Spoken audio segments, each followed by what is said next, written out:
All right, Republicans' efforts to redraw Texas congressional districts has picked up pace as Texas concluded the first week of a special legislative session called by Republican Governor Greg Abbott. Congressional redistricting is among the top issues on the agenda of the special session. The move is in line with U.S. President Donald Trump's directive to Texas lawmakers to redraw the state's congressional map, a strategy that he claims will help Republicans clinch additional House seats, and that's ahead of the 2026 midterms.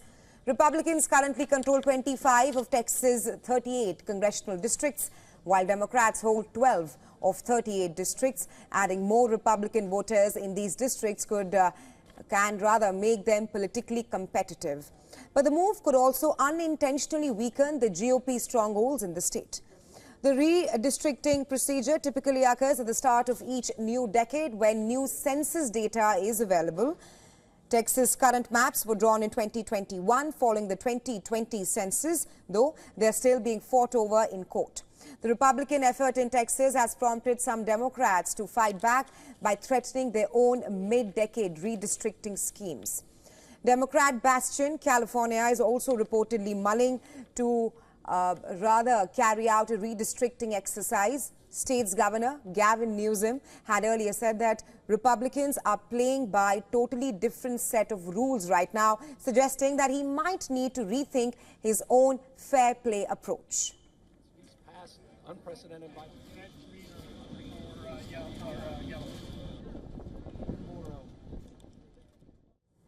At first of the 7 public hearings, Texans condemned the legislature's plans to redraw the state's congressional map. Listen in to some of the reactions that have come in on this. I think it's not ethical to use redistricting totally in a political effort. And the president, I think, was out of place for telling the governor of Texas to create 5 more Republican districts. I mean, I know the formers of the Constitution didn't intend for redistricting to take the political tone that it has taken. Historically, both parties have been guilty of engaging in gerrymandering or redistricting for their party advantage. I would say the last cycle in 2010, Republican states gerrymandered more, and that's partly because they had more opportunities to do so. So it wasn't that Democrats didn't try. Yeah, I mean, we know what it is. It's a power grab, you know, and that word is thrown around a lot, but that's exactly what it is. And so it is manipulating the rights, you know, and the voices of traditionally black and brown neighborhoods and diluting that power so that he can gain power, Republicans can gain power, that they fear that they're about to lose.